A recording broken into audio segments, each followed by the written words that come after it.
Okay, guys, I don't know if you guys use boom cards or not, but I did. It's taking me a while, but I did figure out a really good way to do the boom card so that they actually go do the boom card. So either you can put it in the schedule like I had, but I kind of liked it as a seesaw activity, so this is what I did.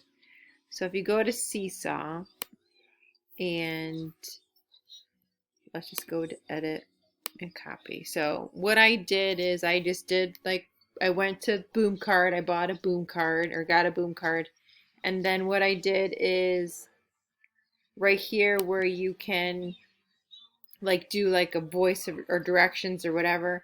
What I did is I um, put the link right here. So in boom cards, if you use boom cards,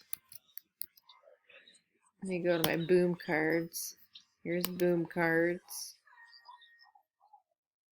Let's go boom cards. Let's go. Here. Where is it? Okay. Here we go. Boom card. I don't want my classroom. I want me.